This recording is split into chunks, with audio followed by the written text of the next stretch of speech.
Hey, I'd like to welcome you to another episode of Mission Matters. My name is Adam Torres, and if you'd like to apply to be a guest in the show, just head on over to missionmatters.com and click on Be Our Guest to Apply. All right, so today's guest is Ken Lundin, and he's founder and president over at RevHeat. Ken, welcome to the show. Awesome, Adam. I'm super fired up. This will be a good one. Oh man, so AI enabling sales environments. First off, two of my favorite topics in a long time. We're combining them. AI, I'm fascinated by it, and who isn't right now? And then sales, come on, man. Like that's my bread and butter. That's where I was born out of, with sales. So excited to get into this. But before we get into it, Ken, we'll start this episode the way that we start them all, with what we like to call our Mission Matters Minute. So, Ken, at Mission Matters, our aim and our goal is to amplify stories for entrepreneurs, executives, and experts. That's our mission. Ken, what mission matters to you? Thanks, Adam. At RevHeat, our mission is to empower organizations to actually reach the potential that they've set out for. We've all heard the story of the great technology that never quite got to market, or the great product or service that just couldn't find an audience. So we don't want any of those things to die in that great world of entrepreneurial spirit. We want to make sure that all this can get out there. So we do that by enabling sales teams and organizations to be more effective at communicating their message and putting their products and services out into the market to grow their impact. It's awesome, Ken. Well, great having you on. And I guess just to dive right in, I see the word founder. Were you an entrepreneur type growing up, or like where'd all that where did the entrepreneurship side of things come for you? Well, let's just put it this way. When I was a kid, we, we moved every 2.5 years. Hmm.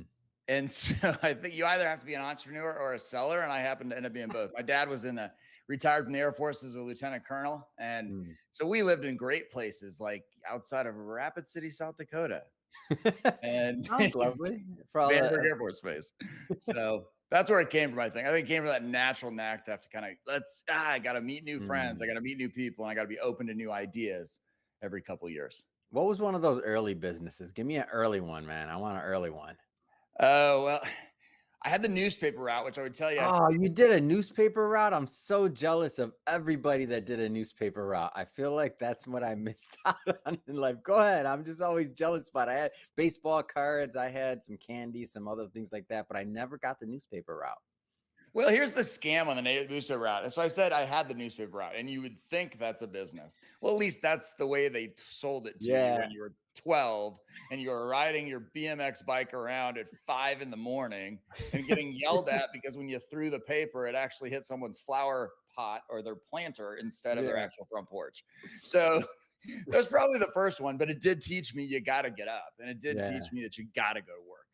Yeah, I just always like the Warren Buffetts and all the others where they're like, oh, well, the newspaper route of this, that. I'm like, man, I never got to do that one. Well, whatever. So Well, progressing a little bit, like when did you know that entrepreneurship, like when did you know that was going to be for you? Like, because obviously when we're young, we're doing things where, as you said, making friends, you're moving around. But like, when did you know where you're like, man, you know what? I think I'm gonna pretty much be an entrepreneur in this life.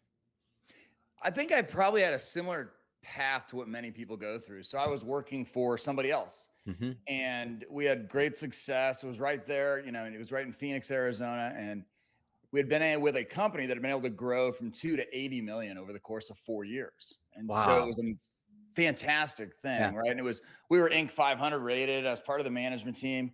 And at that time, I kept looking and looking and looking and trying to figure out like, there's something. Like I knew it in me. There was something where I had to go out and I had to kind of cut my own path, but it took a minute, because I think at the end of the day, you've got to be okay. Just kind of burning the boats. Yeah.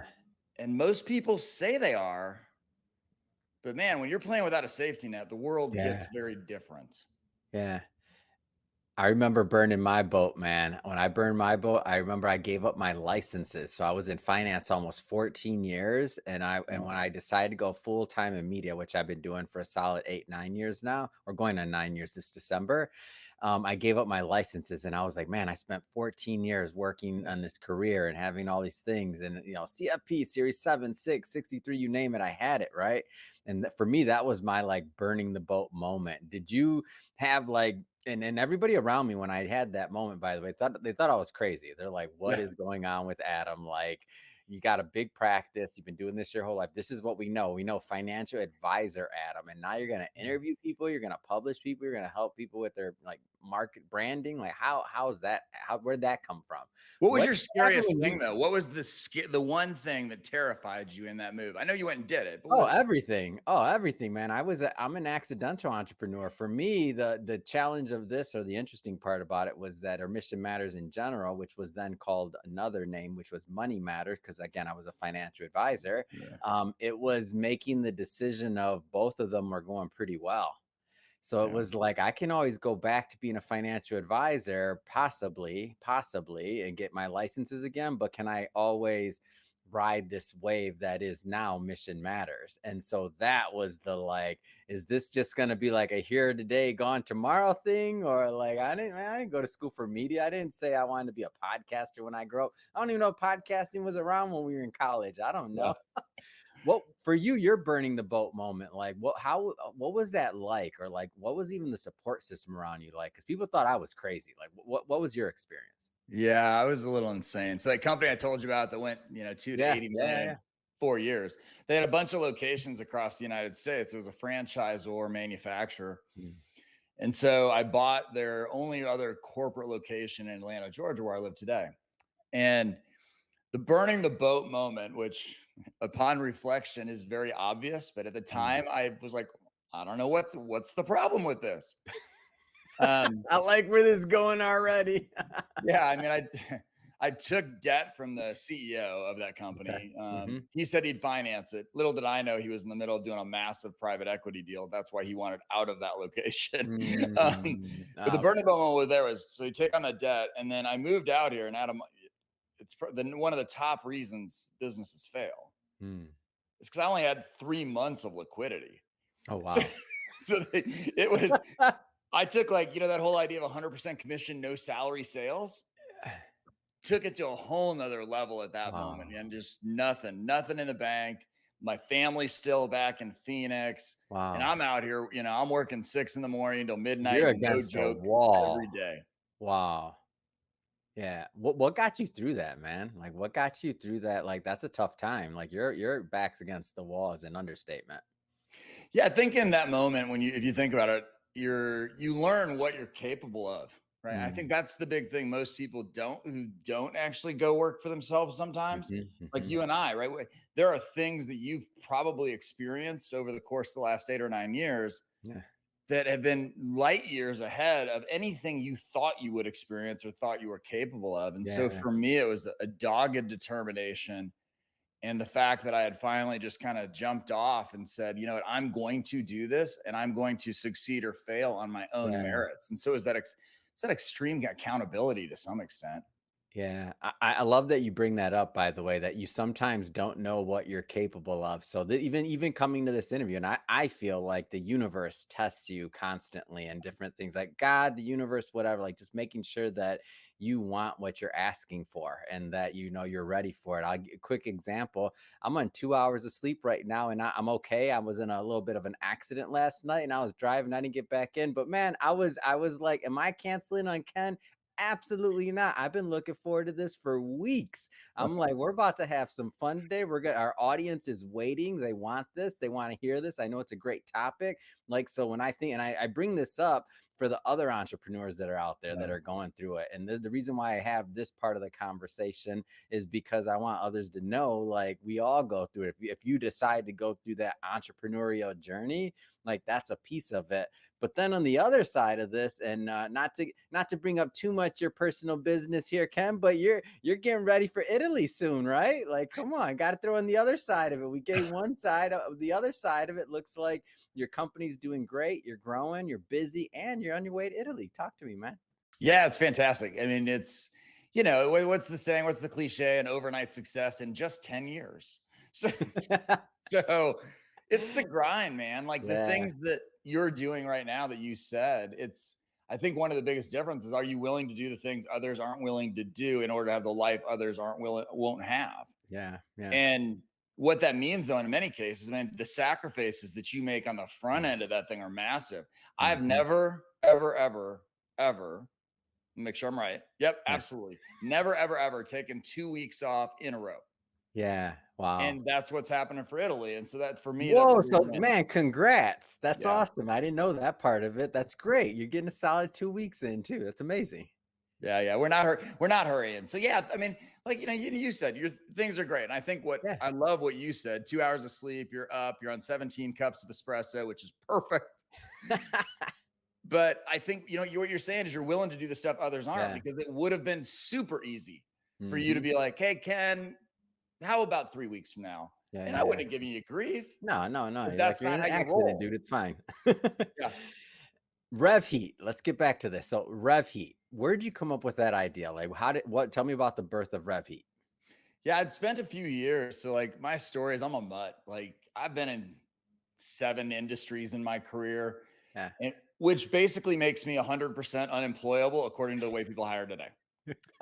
Yes. Right? Because everybody wants specialty, like whatever. So I've been a mutt. And so the last 2 companies I worked at were a SaaS company and a fintech company. Mm, And I just saw some things and saw some challenges from ownership and other things where the politics and the internal things can get in the way.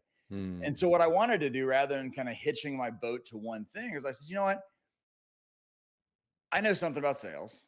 mhm, I want to go out there and I want to find the people and the companies who actually want to change things and do better. There's that mm.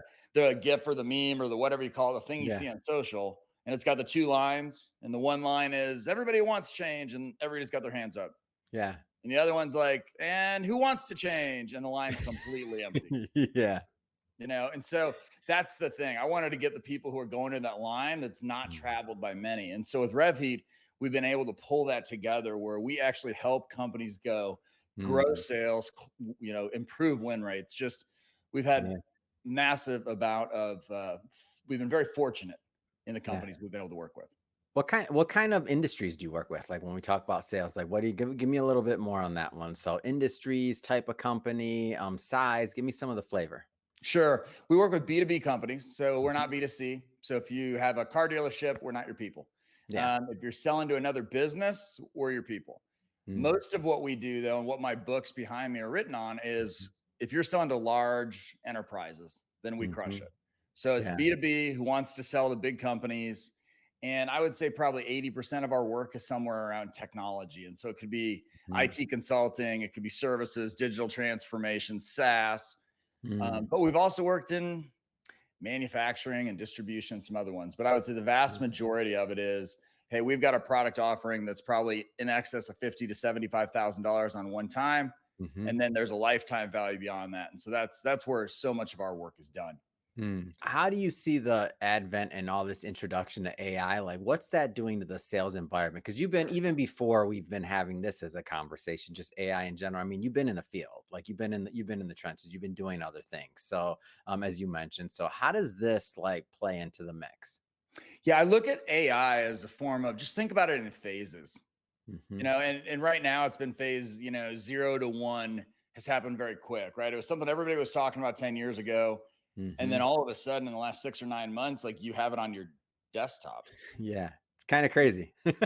So yeah, and it's in the vat and how fast it's improving. And so Hmm. I really look at this in 3 phases. I think today we're in the reluctant buyer and seller phase. Hmm. And that's because, you looking at this, you've got a seller and they're doing their thing. They're probably not Hmm. successful because, quite frankly, our research says 50% of sellers don't have the skills to be successful. Hmm. And 75% of sellers missed quota the first half of this year. So there's some truth to that, but they don't want to change anything. But at the same time, they're feeling like they're forced into it. And then you have Hmm. the buyer, and the buyer's really kind of getting paranoid. Like, am I Yeah. talking to a human? I'm And that buyer, by the way, for sure. I'm paranoid. I'm like, it's all good. well, but think about it this way. Can you imagine a world, though, where Yeah. sales teams no longer relied on instinct, where because of AI driven insights, they could predict buyer behavior with Mm. unbelievable accuracy? Yeah. Then It now we're knows talking you more on the knows brink you. of a sales revolution. Yeah, it's like it knows you, like, off of all the pattern, all the learning otherwise. Yeah. That becomes interesting though, right? Like, how do you see that, like, unfolding for your field? Like, I think it becomes interesting. Yeah, I think it'll be super fast. So I think you'll continue to see reluctance through the end of this year. I think in Mhm. next year, what you'll tend to see is you'll start seeing more and more people get on it. Because what's happening though is that you're finding that everybody says, like Nvidia, if you watch stocks at all, which you Yep. probably Yep. still do, Hmm. Nvidia, oh, they've got the backbone of AI. Their stocks can be worth $73 trillion. So you see all that stuff coming, but what you don't see is the following, which I see from an insider's look from our client. Mm, mm, Yeah, they're talking about AI, but companies still don't know what to do with it, how to yeah. put it into play, or how to tie it to their strategic objectives. Mm, And so we're already in budgeting for next year, and I think that'll mhm, remain true. You'll see budgets mm, go up, but I think it'll be 2026 when you'll really start to see this. But mm, there's some cool stuff we're already doing, trying to get where we can yeah. take an AI Ken, stick it in a Slack instance, and you can actually get on-demand coaching that's Mm, 95% in alignment with what you would have got from me live. So there's some mm. really cool stuff you can do. Yeah. So talk to me about how you mentioned this is you've been able to help many companies with this and like you've been able to help them improve their sales environments and their sales. Like Yeah. talk to me about what that looks like or how that can happen. And you don't have to say the name of a company, but if you want to name drop, you're welcome to. I mean, but just Yeah. talk to me about what that looks like, Well, I won't name drop big, but I'll set the stage please. because the belief that we have is this: is that while products and services may be different from company to company, the path to Yeah. sales growth is not. Hmm. Right? It is a process and a system that you can do. And so Mm, with that, we've worked with companies that are, well backed, well funded VC based companies mm-hmm. all the way through and up to Samsung.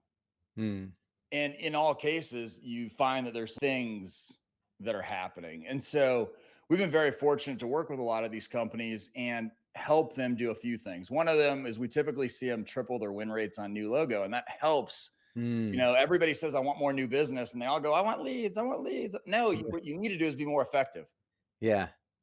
We say you need tiger teams of salespeople who are fantastic instead of a boiler room full of Mm, 75 of them who most of them stink. mm, So, from a standpoint of revenue, that's who we work with, the types of companies we work with. And, yeah. we'll do everything from when you stand about what it looks like. Yeah. It's everything from the way we do it. I should back up. The way we do Yeah. it is we actually go in and do an audit. Mm. Very much like a So it's a doctor's not. consultative approach then. Yes. Yeah. Here's the problem. The sales training and consulting industry is largely broken. Mm-hmm. So I'll say it so nobody else has to. Okay. We sell you guys stuff like we would never tell you to sell your own customers. Yeah. It's ridiculous. So we changed it up. We said, look, I can't properly give you a diagnosis of what we need to do for you unless Mhm. we do a couple things. A, we need to look at your systems and processes. And so we're going to do an audit of that. Yes. But second, think about how powerful this is. We actually do an audit of the 21 core selling competencies all the way down to the individual on the street because you can get process and Mm. everything else right. But if you don't have individual people who can put it into action, Yeah. so we're actually auditing them against the 21 core selling competencies. So we can tell you, this is why you stink, or this is how you compare to industry. And this is what you're missing too, though, right? So it's like they and Yeah. you correct me if I'm wrong in this, but I'm just want to make sure I'm understanding this. So after you go through those 21 competencies and you're looking at it like maybe some people are great at one spot, but they're not great at another. And then if you can even lift some of those, get some lift in some of those areas, then the overall like gain should be like because should be substantial. Am I understanding that right? Yeah, that is absolutely it. Because we'll even in that audit, one of the things we do is we say, this is how much we can lift your revenue by in this time Mm, period with these mm, people.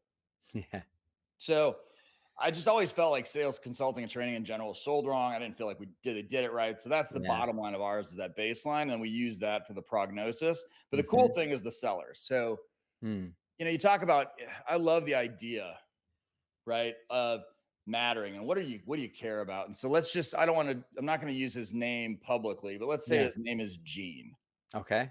So Gene, the sales rep, we started working with a number of years ago. Mhm, Gene was on a PIP plan. And for those of you who don't know what that is, that's a performance improvement plan, which is mhm. code for I'm trying to find a way to fire you, but HR has made me do something else instead. Yes. Okay. So he's on a PIP plan, hasn't sold anything in the 9 months he's been at the company. Ouch. Mhm. So yeah, things are imminent, right?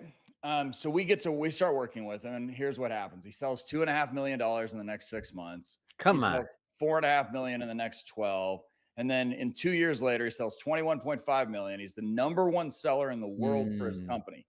mm.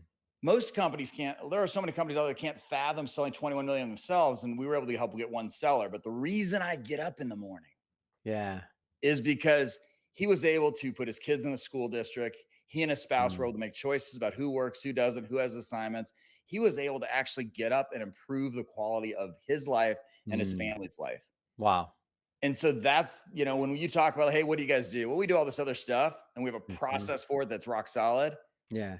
But it's that kind of thing that make it just still gives me goosebumps to this Yeah. day is the impact on the individual. That's I mean, because that's real life too. For those that are out there that have, companies that listen to a program like this and they hear this and they're wondering, like, is it possible for my people? Like, does Yeah. this matter to me? I guess what I'd have to ask you, Ken, is who is this right for? Like, what are the types of organizations that you feel get the most benefit out of working with your team? I would say it's easy to say from a certain part of it. So it's B2B, enterprise Sure, sales, sure. things that are going longer That's the sales cycles. obvious. That's the simple stuff. But Yeah. who's right for it? You got to be willing to actually put some skin in the game and change. And so I Mm, don't care if you're sales leadership, you're a CEO, you have to be okay understanding that one thing is critical above it all. If mm, it's not important to you, it's not important to them. And so if you just throw money at us and you don't do the thing that allows them to understand that you're in with mm. them, that you're in Yeah. with your team, that you think it's important, we'll come in and we'll make an impact, but it'll be small. Mm, But if you want to have an impact like we had on Big Nerd Ranch, where we took them from 2.5 year revenue slide down to 10 million, they were maxed out on credit cards, had to miss a mm. management payroll, to adding 4.5 million in 6 months, 12.2 million in Yeah. 18 months, and then getting to 60 million from 10 in 5 years, Dang. then you got to lean in. And Mm, so if you're somebody who wants to lean in and is willing to do that, mm. just don't even wait for me to stop talking. Just go to our website. Let's Yeah. chat. Yeah. It's amazing. How do you so you mentioned the consultative approach. Like take me through a little bit more of that user journey. So you start with the audit, then what happens next? Like talk to me about implementation a little bit. And I know that's going to be Yeah. different per company, Yeah. per size, per I get all of that, but give me some general like things to work with. You bet. The sales also, what we call it is the sales alpha roadmap process. Mm, And so the sales alpha roadmap is this: we start with the audit of the baseline. That then leads us into our revenue prescription program, which then mm, says, based upon the analysis that we've done, here are the things that you need to fix first. mm. Right. So it's very different from what companies are used to, because it's a very clear, like, okay, here's what we're going to go attack. Yeah. And then we say, okay, now that you've got this plan, do you want to work with us? We give our Mhm. clients, our clients who are working with us, multiple outs. Like if there's a point where they feel like they can do it without us, or they just need strategic advice, we're cool with that. Yeah. But if they need full implementation help, what it's typically going to end up being from there is it's going to be some form of coaching. It's Hmm. going to be some form of training and group training. It's going to be some sort of help from a sales hiring perspective, which, why in the world does everybody ignore sales hiring? I don't like. It's the highest turnover industry in the world with Yeah. 30%. The average tenure is under 18 months, and that's the 50% who can't sell. Mm. Anyway, got me on a soapbox. So, but we go through it. We can fix any of those types of processes Yeah. because we have a full go-to-market focus. So, as an example, I have CMOs who work for me. So we can Mm. even come in, and we've got one company as an example that does fantastic technology, Mhm. and we're in there actually putting in the full go to market. So my Mm. CMO is in acting as a fractional CMO, and and in there acting as a fractional head of sales. Yeah. It's great. Well, Ken, man, first off, this has been a lot of fun having you on the show and just getting more into RevHeat, getting more into like the growth of the company, where it started. You even as an entrepreneur, like it's great, man. I'm still jealous you had the paper route, but it's all good. I'll get over it. And congrats again on the Italy. And like, I mean, you've been working hard. I'm happy to hear that you're doing a solid vacation. You deserve it, man. But that being said, for those that are listening or watching this, RevHeat, you mentioned go to the website, learn more. How do people follow this? Like, give me some more. Awesome, great. Well, first, so I wrote a book. Book's called Strategic Selling Unleashed, and if you'll go to the website drivingtraction.com, Hmm. I'll let you have a free copy of it. It's 30 Yeah. bucks, I think, on Kindle, but you come there, you'll get a free copy. That's a great way for you to kind of just engage and see what our methodology is all about. Hmm. But other than that, we're up on all the social channels, and I would say definitely follow us. And I'm going to Hmm. put a special shout out to some of my peeps. Yeah. If you're somebody like Gene who wants to change your life, the way that you go to market, you want to have a personal and Hmm. professional life that's worthy of what you want it to be. We're Hmm. launching a new service in the first quarter, and a newsletter is coming with it called Sales Fit. And Mm. what we're doing is combining the idea of saying that you can not only be successful in your professional disciplines, but also in your personal life. And Yeah. that will allow you to achieve more. It's kind of the idea of healthier, wealthier, and unstoppable. So Mm. certainly follow us for that, but come download the book. I promise you, Mm. whether you never talk to us again, there are goodies in this thing that'll help you sell more. Amazing, Ken. Well, again, thank you for that, and to the audience, thank you for tuning in. If this is, we're gonna put all the links to the sites that Ken mentioned in the show notes, so you can just click on them and head right on over. And speaking of the audience, if this is your first time with Mission Matters and you haven't hit the subscribe or follow button yet, we welcome you to do so. This is a daily show. Each and every day, we're bringing you new content, new ideas, and hopefully new inspiration to help you along the way in your journey as well. So again, hit that subscribe or follow button. And Ken, man, enjoy the vacay. And again, congrats on the success, the growth of the company. And again, thank you so much for coming on. It's awesome. We'll see you guys soon.